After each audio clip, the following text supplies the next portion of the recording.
The Jungle by Upton Sinclair. This is one of the most depressing, most disgusting, and most brutal books I've ever read. Now, I'm not saying that in a political way. This author was a socialist, and his intention on this book was to create a socialist revolution through the proletariats in America, which are the working class. That's not what happened. What happened was this book led to pretty much the FDA. When people read this book and they read what he wrote about the meatpacking plants and the whole meatpacking district in Chicago, inspectors actually started looking into it and passing legislation for safer conditions and safer food.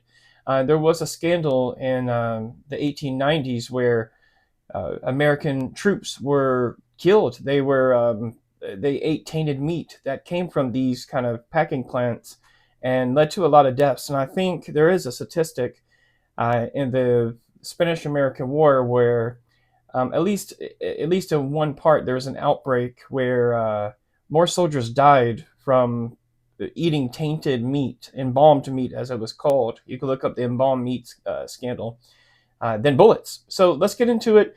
To start off, this book doesn't even mention gold coins one time. So this book was written in 1906, and the story takes place from 1900 to 1904. So at that time, you had Morgan dollars, you had seated half dollars, barber half dollars, you had seated and barber quarters, you had seated and barber dimes, you had half dimes, you had nickels, which are the same, but this is the silver version, this is the non-silver version, and you had Indian head pennies. And there is a couple mentions in this book of rubles. So I have a ruble here. And the family is from Lithuania. And Lithuania at that time, Lithuania is still a small country. It's right here. But at that time, Lithuania was a part of Russia. This book follows Jurgis, a Lithuanian immigrant who settled in Chicago in search of the American dream, but suffers through crushing poverty, hazardous working conditions, and moral decay. Chapter 1 starts right away at the Lithuanian wedding feast between the two main characters, Ona and Jurgis. The wedding is being held at the rear of a saloon or a bar. You'll hear the word saloon a lot. In the Packingtown district of Chicago in 1900. The first mention of a wage is Nicholas, who was a beef boner who would later die from blood poisoning after cutting himself with a knife at work, which led to the loss of his hand and an inability to work. But Nicholas made 40 cents an hour, which in 1900 was around $15 an hour today. When mentioning the cost of the feast, Jorgis says the expense of the entertainment is certainly over $200, maybe $300, and is more than a year's income of many people in this room. $200 to $300 in 1900 is about $7,700 to $11,500 today. So I'm guessing that we can suggest that a lot of people in the Packingtown district during that time made less than $300 a year, or about $11,500 today, adjusted for inflation. In chapter 2, it states, before Ona and Jorgis left Lithuania, Ona's father had died. His estate was tied up to creditors, and now the farm was sold. The whole family was adrift, and all they owned in the world was worth about 700 rubles, which was about half that in dollars. They would have had 3 times that if it had not gone to court. Lithuania was under Russian rule at that time, so they used rubles. I am not sure that the exchange rate was 2 to 1, but let's just say it was. $350 in 1900 is about $13,500 today. Later in chapter 2, it states, Jorgis too has heard of America. That was a country where they say a man could earn 3 rubles a day. Jorgis figured out that if he made 3 rubles a day, that meant the prices, if they were the same as where he was living, he would have enough to go to America, marry, and be a rich man on the bargain. In that country where, rich or poor, a man is free, it was said that he would not have to go into the army, which there was a conscription then in Russia, and he would not have to pay his money out to the rascal officials. He can do as he please, and he can court himself as good as any other man. So America was a place which lovers and young people dreamed if one could only manage the price of passage, he could count his troubles at the end. 3 rubles being about $1.50. $1.50 in 1900 was about $58 today. Jurgis sold himself to a contractor for a certain time. Jurgis stood by, carried out a fine trim, and with 80 ruples sewed up in his coat, he left to America. 80 ruples being about $40. $40 in 1900, about $1,600 today. Chapter 3. There were splitters, the most expert workmen in the plant. They earned as high as 50 cents an hour and did nothing all day except for chop hogs right down the middle. 50 cents in 1900 is about $19.28 today. Jurgis got a job and he was paid the fabulous sum of 17.5 cents an hour. It was proved to be a rush day. He worked till about 7 o'clock that evening. He went home to his family with the tiding that he had earned, which was about $1.50 in a single day. 17.5 cents in 1900 was about $6.68 today. And working about 9 hours, it seems, he made $1.57. $1.57 in 1900 is about $60.75 today. Ona learned the joy of painting cans was a skilled piece of work, and she can make about $2 a day. $2 in 1900 is about $77 today. You were crazy delighted because you thought you would make $12 to $14 a week, but you had to save half of it to stay alive when you were out of work, so you were only really making half of that. $14 in 1900 is about $538 today. Ona and Jurgis decided to purchase a home. They couldn't afford it alone, so they had other people live with them, and they agreed to pay board. The following parts cover the cost of home ownership. In the end, they were swindled into signing a rental agreement instead of a mortgage agreement. And it states, over the document the family pored long, while Ona spelled out its content. It appeared that the house would contain 4 rooms besides a basement, which they had multiple people living with them. They needed more space. And the house might be bought for $1,500, lot and all, and they would only need $300 as a down payment. The balance would be paid at $12 a month. These were frightful sums, but they were in America where people talked about it without fear. They learned if they would pay rent, it would be $9 a month for a flat, and they would only have 1 or 2 rooms. There wouldn't be enough room for all the people they needed to pay board. Also, with renting, the price could rise each year, and they could be thrown on the street any time, so they wouldn't be any better off. $1,500 in 1900 was about $57,600 today. $9 in 1900 was about $350 a month. Jurgis was the breadwinner of the family. He was making $10.50 a week or $45 a month. $10.50 in 1900 is about $400 a week. $45 in 1900 is about $1,700 a month. It states a monthly rental of $12 for the period of 8 years and 4 months. $300 down with the balance of being $12 a month. $300 in 1900 is about $11,500 today. $12 in 1900 is about $450 a month. In Chapter 5, they signed an agreement to feather their nest. It ran on and it went to say that it could furnish all of the 4 rooms for the ludicrously small amount of $75. $75 in 1900 is about $2,900 today. In Chapter 6, Ona learned that not only did she have to pay the $12 per month for the home, she also had to pay 7% interest, which increased the monthly cost to $19 a month. $19 in 1900 is about $730 a month today. One of the people that lived in the house with them was little Stanislovas. He was about 13 or 14 years old, and he used a fake birth certificate to get a job. He was hired at the lard packing company in Packingtown. A man approached him and asked him, "What are you here for?" "Job," he said. The man asked, "How old are you?" Stanislava said, 16. Later, he lost a job at the lard company and found a job bringing beer to the workers in the factory, where he died from a rat attack after being locked in a room overnight and being eaten to death by rats. In a lard factory, he was being paid a nickel an hour. Nickel an hour is about $1.92 today. In Chapter 7, Ona needed to buy an alarm clock for work. She was looking at 2 models. One cost $1 and the other cost $1.75. $1 in 1900 is about $38 today, and $1.75 is about $67 today. Jurgis' father also lived with him. He was probably in his 50s or 60s. It doesn't state his age, but it states in the book, the winter came and the place he worked at was dark and unheated, and he could see his breath all day. It was a place where your fingers would sometimes freeze.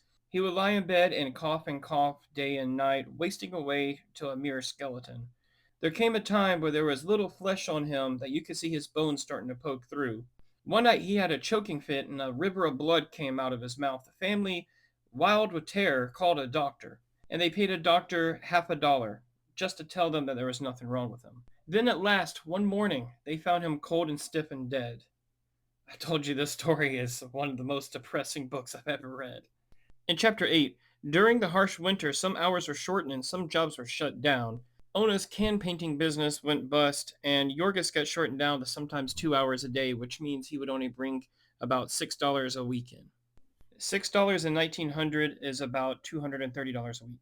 In chapter 9, after joining a union at work, Jurgis learned to speak English, and he also started learning about politics, and he met a man who helped him become a naturalized citizen. A few months later, the same guy who helped Jurgis become a naturalized citizen showed him how to vote. And it was during election time. They took him to the back of the saloon, and he took a few of them, and he showed them how to mark a ballot and paid them $2. $2 in 1900 is about $77 today. Jurgis felt quite proud of the luck until he got home and he met with Jonas, another person he was living with, and Jonas told him how another person led him to vote 3 times for the opponent and had paid him $4. $4 is about $150 today. Now we're in January 1901. A water pipe bust, and they freaked out and they had to call a plumber. The plumber charged 75 cents an hour plus material and had an assistant that they also had to pay 75 cents an hour that stood around and did nothing. $1.50 an hour in 1901 is about $58 an hour today. They also learned they needed insurance, which was another $7. $7 in 1901 is about $270 today. And they had to renew their insurance every year. They also had to pay taxes, which was about $10 a year, and they also had to pay a water tax, which is about $6 a year. Jurgis silently resolved to shutting off the hydrant so he didn't have to pay it.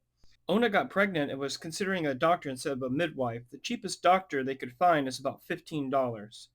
Perhaps the bill would come in and Jurgis could find a way to pay it eventually, without eating for a while. In chapter 11, Maria, one of Anna's cousins, invested her money in the bank. She saw a crowd outside the bank one day and thought it was a bank run, so she ran. She actually left her bank book at home. She came back the next day, got in line, and she got all her money out in silver dollars, like this Morgan dollar here. And after she figured out that there wasn't a panic or a run on the bank, there was just something happened in a saloon next door to the bank. She tried to return her money and deposit it, and they said, no, since you went on a bank run, you're not a customer of ours anymore. And she panicked. She had to sew her silver dollars into her clothes and walk everywhere with them. And she was worried that she would get robbed. And Jurgis would joke around with her, saying that she was going to sink in the mud and disappear because she was so weighed down by the bullion in her clothing. I just thought that part was kind of funny. They used coal to heat their home, and it said that they spent $10 a month in the winter on coal. In chapter 12, things really started to go bad. Jurgis lost his job and he started working at a fertilizer plant where he came home stinking every day. That's a chapter that you should really read. I would say read the whole book, it's amazing. The boys had to go out and start selling newspapers in order to bring enough money in because they were lacking money. And the boys would stay out in the snow and get into trouble, start smoking and start cursing and start gambling. They started gambling with pennies, which would be like this Indian head penny here, and they would stay out all day slinging newspapers until they made 50 cents to bring home every day. In chapter 15, Jurgis mentions that the streetcar cost 5 cents. In chapter 16, Jurgis goes to jail for attacking Ona's boss, Connor. I'll let you read why, I don't want to spoil it.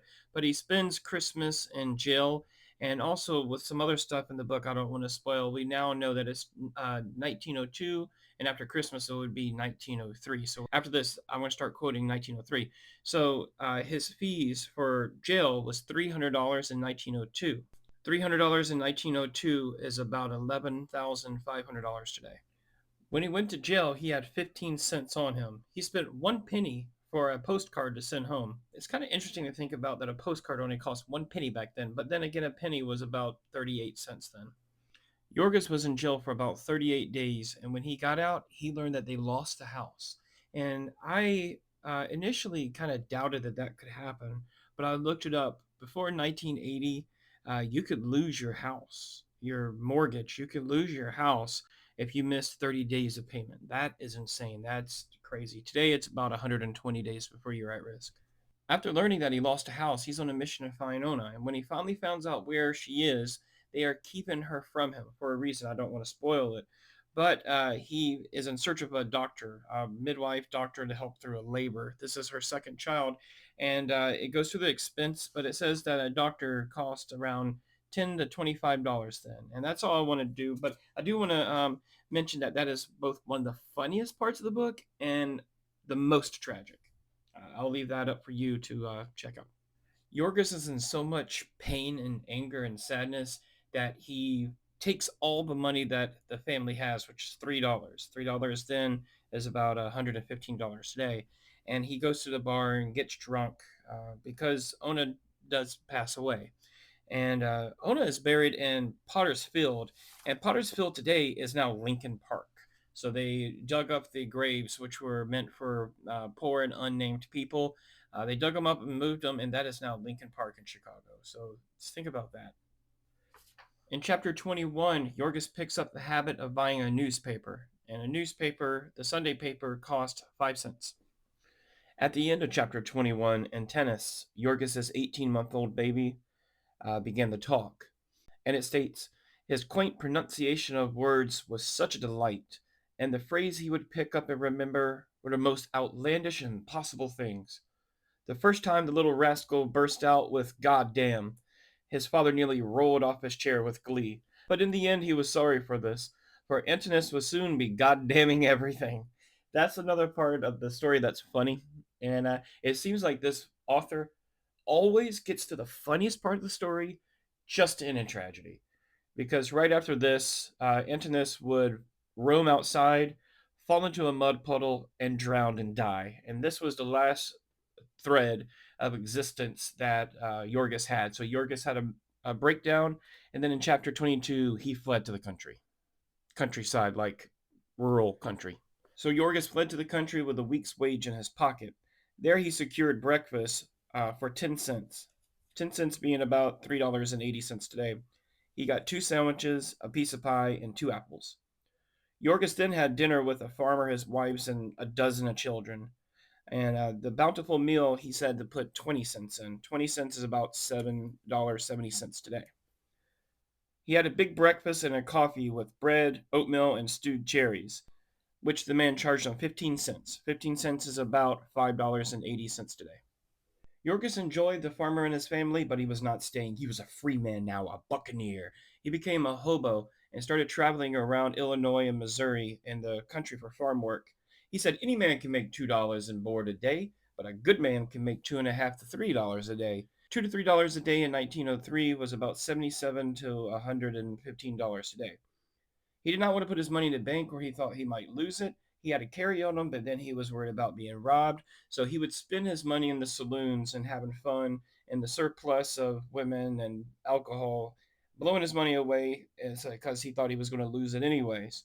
Well, he began the struggle, and he went back to Chicago in chapter 23. Jorgis went back to Chicago with $15 in one of his shoes. Since he was now homeless, he had a choice of paying 10 cents for a lodging house or 3 cents to sleep in a hallway. He would also make sure that he never paid more than 5 cents per meal. He thought that he could stay alive for about 2 months with this plan. When Jorgis came back to Chicago, he was blacklisted. That was one of the reasons why he left to begin with. So it was very hard for him to find a job. He did find a job digging underground tunnels for the city. He accepted a job because he needed the money, but he learned the reason why the pay was so low is that they were trying to undercut the Teamsters who created a union. He was being paid about $5 a week at the rate of 15 cents an hour. Jorgis was soon injured on the job and spent Christmas in the hospital. And after he got out of the hospital, he had lost everything, and he pawned what he had left, and he had $3.75 in his pocket. Now, with his injured arm and also being the dead of winter, it was harder for him to find a job, so he was hopping from saloon to saloon to stay warm, spending a nickel each beer. Back then, they would have heated rooms, so you would come in for the beer and get warm. So he would spend about 6 nickels a day just to stay warm. Here's a quick fun fact about the nickel. The nickel didn't exist until 1866, made of nickel, of course. Before, it was the half dime, made of silver. So the expression, if I had a nickel every time, whatever, didn't exist, or at least didn't become popularized until 1935. In January 1904, in the midst of the rich men's panic, it was said that 1.5 million people have lost their jobs and the rest were on strike. So Jorgis was homeless again, begging for nickels and dimes. In chapter 24, Jurgis bumps into Master Freddy while bumming money, and he says, "I'm hungry, sir." And Master Freddy says, "Hungry? Why don't you have some dinner?" He says, "I have no money, sir." Then he says, "I have no home."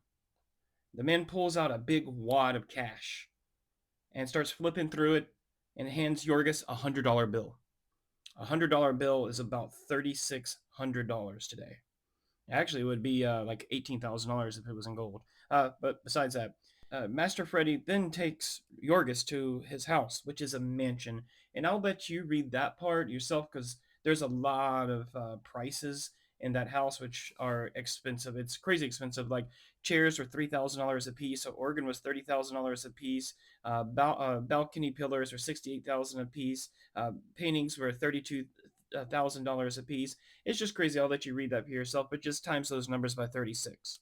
During dinner, all hell broke out, and Jurgis had to leave. And after he left, in chapter 25, he expressed that he reached in his pocket and was relieved that the $100 bill was still there. But his problem now is he has to break the $100 bill, and who's going to break a $100 bill in Packingtown? He found it amusing that he had a $100 bill and he was basically rich, but he had no money and he was starving. So he eventually found a bar or a saloon that was empty except for the bartender. So he went to the bartender and asked if he would break it. The bartender said yes if you buy something.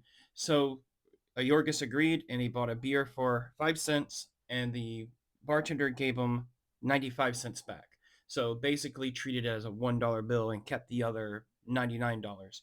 Jurgis got mad, of course, and he knew he was scammed, and he got into a fight with the bartender, and the police were called, but the police were on the same payroll as the other people in the city that had corruptly controlled the entire city, and he ended up in jail again. In jail, Jurgis met a guy named Jack Duane, and after he got out of jail, he met up with Jack Duane, and they got into robbing people.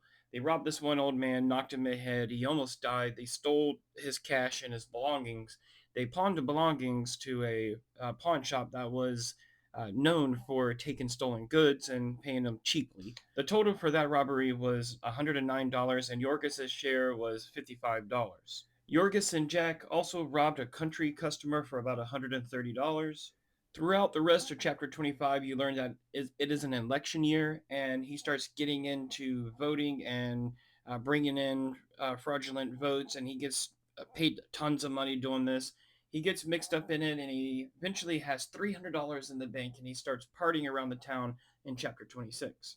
He would start going out the balls on the Saturday night with his girl, and he said it was not uncommon to spend $20 in one night. $20 back then, you could think about the $20 gold piece like the St. Gaudens. When you hear people talk about, 120 years ago, $20 could buy you a suit, a night on the town. Well, you can imagine that's what he's doing around here, but except $20 bills, not $20 gold. Because for some reason he never mentions gold coins at all, which bothers me. In this chapter, he becomes the boss or like the manager of his factory he's working in, and with everybody on strike, they bring in unskilled workers and pay them 2/3. So they were paying them about 18 cents an hour. And he goes into a bunch of racist rants in this chapter, and I think the next chapter too. I'm not going to mention anything here, but um, it will piss you off. Jurgis was told that he would be paid $5 a day during the strike and $25 a week after it settled, pretty much the same. During the strike, a whole bunch of cattle had escaped, and it ended up being that Connor, his old wife's boss, the one he punched, the one he went to jail for attacking, had set them loose. And there was a big riot in the town. Everybody was killing and slaughtering the cows because they were starving, and they hid in a bar. And in a dark room, he met Connor. And he attacked Connor again, nearly killed him, and went back to jail. His bill was $500 this time, and he only had $300. So he got a lawyer. He wrote a check to his lawyer for $300, said, "This is all I have." The lawyer went to the judge and said, "He's a good man," and he got it reduced to $300. So Jurgis was free, but his lawyer didn't tell him that because he thought that Jurgis might run and not pay or might not come back to court. Jurgis was a homeless tramp once more, and he only had 2 cents, and he spent his last 2 pennies on stale beer. Jurgis ran into an old friend, Alina Hasiate. She said, "I know where Maria is." So he went to see Maria, and she ended up being a morphine prostitute, heroin today.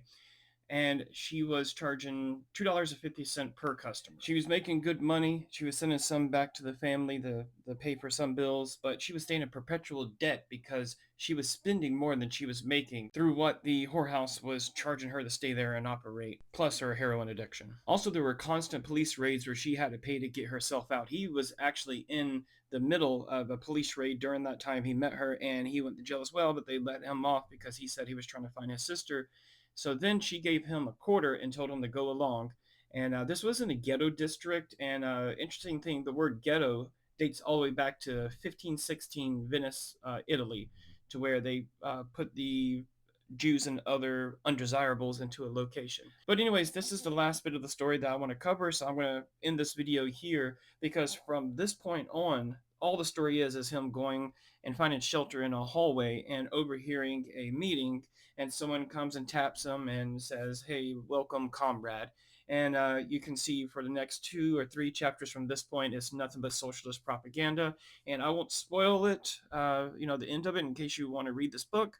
But pretty much not a lot happens other than him joining a socialist society and pushing to get a socialist politician elected.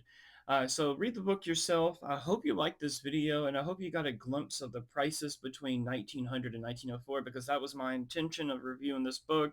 And I know this video will probably get a lot of comments, so please like, subscribe, comment. I'll try to respond to every single comment. And thank you for spending time and listening to me rant about this book. Bye.